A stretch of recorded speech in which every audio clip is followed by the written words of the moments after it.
Hello everyone. In this video let's assume and see what happens if 1 rupee equals $1.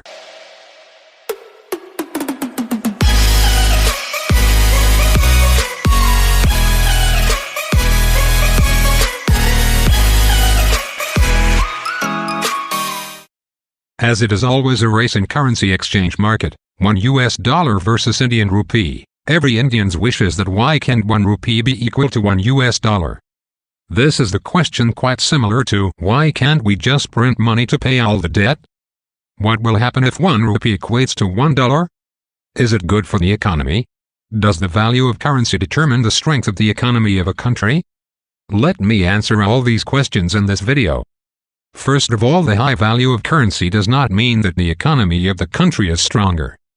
If that was the case, then Bangladesh would have a stronger economy than Japan. Because 1 Bangladesh taka equals 1.4 yen. You never imagined that if $1 equals 1 rupee, the iPhone 8 would cost only 650 rupees in India. That's pretty good enough, right? No, you will be more reluctant to spend even 1 rupee as the value of the currency is very high. By spending 650 rupees, you will have the same feeling as you feel while spending 70 to 80,000 rupees as of now. Let's consider 1 rupee equals $1. Now, let's see the pros of the situation, or the advantages. 1. Buying goods will be cheaper for Indians in the international market. Because this will make imports cheaper, which is good for a developing country. 2. Buying luxurious goods will be cheaper. For example, an iPhone will cost just 650 rupees, which is cheaper than the current market rate. 3. As import prices are cheaper, then petrol prices will be cheaper, resulting in cheaper transportation costs of goods around the country. This looks like quite a good scenario. But this will not last for a long time, because the other side of the story is completely different. Now the cons of the situation, or the disadvantages. 1. The price of goods would have fallen, and that will buy you fewer goods and services than previously. And because supply will not change in the short term, the short-run aggregate supply will meet the shifted demand curve lower than previously. And hence, GDP will fall. 2. Exports will be expensive. India is a major exporter of goods and services throughout the world. Why are Indians compelled to export their goods and services to the US? Just because of the currency difference. And exporting goods helps to generate a huge amount of foreign reserves. Exports will be expensive if value of Indian rupee and dollar are the same. Because Indian products will be expensive compared to other competing nations. Indian exports have been booming well in recent years. If it is expensive, why would any country buy from India when other competitors can offer the same at a cheaper price? 3. There would be no foreign investment if rupee equals dollar. The primary reason for foreign investment in India is the cheaper labor cost. Foreign companies will not be investing in India when the cost of labor is higher compared to other countries. 4. Unemployment will increase.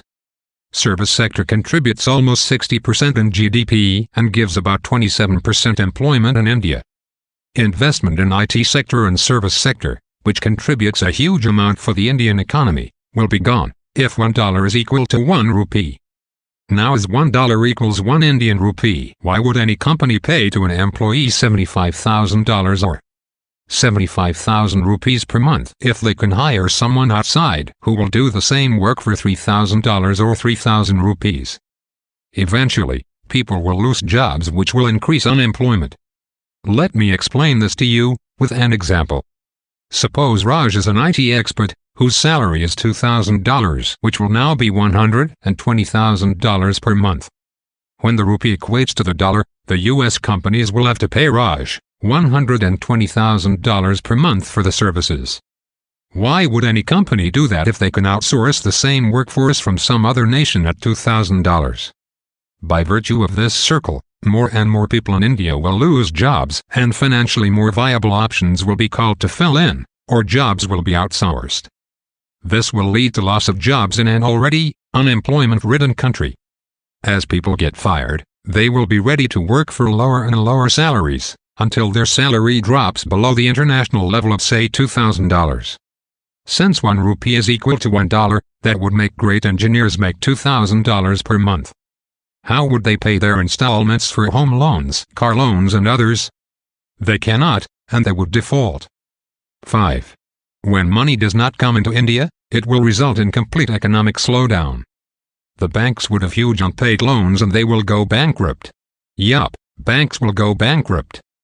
Investors would exit, and the government would have printed a lot of money to keep the banks alive. That would spike up the inflation and push down the rupee so much that things get back, and $1 would then be 70 rupees again. At that point, the Indian's wage will be so low that jobs will move back again and the cycle would continue. 6. Outsourcing of jobs in India will be stopped. So, these are the cons of the situation. There's a common misconception. If $1 equals 71 rupees, as of the current trends. This does not mean that US economy is 71 times stronger than Indian economy. However, this is a largely flawed concept. The government of India is not focused on making the rupee stronger. But they are dealing with the effectiveness to stabilize the fluctuations in the currency rates. That means the currency should be stronger, but with consistency and not overnight. The strength of currency must and should depend on the productivity of the nation. There's an example for this. In 1986, Japanese yen doubled in strength. Until then $1 was about 280 yens, and that suddenly became like $1 equals 140 yens. That just completely screwed up the Japanese economy, from which they never recovered. Why did Japan increase their currency strength if they knew things are going to get worse? It is because the Americans forced them to do so. This is the reason why RBI is very careful not to let rupee too strong. It is to India's advantage that $1 equals 70 odd rupees. It helps keep exports high, wages high, and imports low. Verdict currencies had arbitrary starting points. In 1898, the British government fixed £1 equals 15 rupees. The Indian rupee should become stronger, but not by any direct changes. The nation should increase the productivity and provide more value to the currency. The situation of 1 rupee equals $1 is just not affordable for a growing or developing country like India. So, this ends today's video. Thank you. If you liked the video, give it a thumbs up and consider subscribing to the channel. Have a good day.